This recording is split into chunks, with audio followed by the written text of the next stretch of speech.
Good morning, students.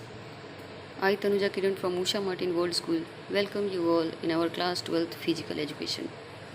I hope you all are safe at home. Students, today we are going to discuss about our 8th chapter. Topic is Newton's law of motion and their application in sports. Let's start, students. There are 3 laws of motion were formulated by Newton. First law of motion is law of inertia. It is the first law of motion. According to this law, a body at rest will remain at rest and a body in motion will remain in motion at the same speed and in the same direction unless acted on by an external force. There are a greater number of examples of this law in the field of sports and games, such as starting in rowing, starting on Roman rings, starting in sprinting, starting in throwing the hammer, rising an opponent in wrestling, etc. Basically, if an object is in motion, it remains in motion unless something or some external force stop it. The external force may be gravitational force, the surface of the playing field, a defensive player, or the braking action of the sports person's body to stop. Students, इस point में simple सी बात कह रहा है कि अगर body या फिर कोई भी गेम की ही बात ले लेते हैं, बॉल जो भी है, अगर वो रेस्ट पोजीशन में है तो वो रेस्ट पोजीशन में ही रहेगा जब तक उस पर इंटरनली कोई फोर्स न लगाया जाए। उसमें मूवमेंट कहाँ से आएगी, है ना। मान लेते हैं कि एक बॉल है तो उसको जब तक कोई फोर्स उस पर नहीं लगेगा तो वो हिलेगा ही नहीं, जैसे वैसे ही रहेगा। मतलब कि मान लेते हैं कि बॉल को हमने किक किया या थ्रो किया तो उस पर इंटरनल फोर्स लगा। अब थ्रो किया तो वो ऊपर गया तो नीचे आएगा ना, तो जब तक उस पर एक्सटर्नल फोर्स नहीं लगेगा तो नीचे कैसे आएगा। जैसे कि होता है ग्रेविटी और एयर रेसिस्टेंट, अगर ये दोनों फोर्स ना लगे तो बॉल हवा में ही उड़ते रहेगा। न्यूटन्स के फर्स्ट लॉ में यही कह रहा है, ठीक है। न्यूटन का सेकंड लॉ है law of acceleration. It is the second law of motion.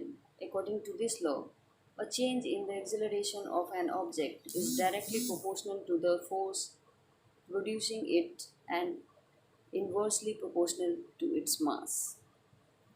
If two equal forces are applied to objects of equal mass, the object that has greater force applied will move faster. Conversely, if two equal forces are applied to objects of different masses, the lighter mass will travel at a faster speed. This law is also applied in various sports. For example, in hammer throw, the thrower who is stronger, who has more force, will throw the 12 lbs hammer farther than a thrower who has less force of strength. A hammer thrower will find that more force is required to throw 16 lbs hammer than a 12 lbs ball will accelerate will be doubled. Football players can slow down, stop, or reverse the direction of other players depending upon how much force they can apply and in which direction. इसमें सीधा सा समझना है कि Newton's के second law में क्या कह रहा है कि जितना ज़्यादा आप फोर्स लगाओगे उतना ज़्यादा एक्सेलरेशन होगा। थर्ड है लॉ ऑफ मोशन में लॉ ऑफ रिएक्शन। ये तो सबको पता है कि it is the third law of motion. According to this law, for every action there is always an equal and opposite reaction. कोई भी आप एक्शन करते हो तो उसके अगेंस्ट में रिएक्शन होगा ही होगा।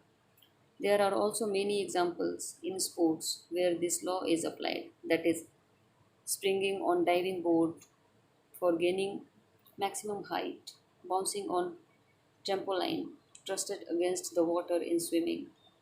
The application of this law in various sports is swimming, walking, shooting, dribbling in basketball, high jump, etc. अब स्विमिंग में क्या होता है कि a swimmer pushes the water backwards, the water pushes the swimmer forward. Reaction with the same force. Walking में क्या है कि व्हेन अ पर्सन वॉक्स ही और she presses the ground in the backward direction by his or her feet, the ground pushes him her in the forward direction with an equal force. Shooting में है कि in shooting when a gun or pistol is fired, the bullet moves forward, the gun or pistol jerks backward. तो shooting करते हैं तो shoot होता है तो पीछे की तरफ गन भागता है. अब है dribbling in basketball. When a basketball player dribbles, he or she exerts force on the ball and the ball strikes on the floor with a force. Then the ball comes up with an equal force from the floor. This is reaction. अब है हमारा high jump.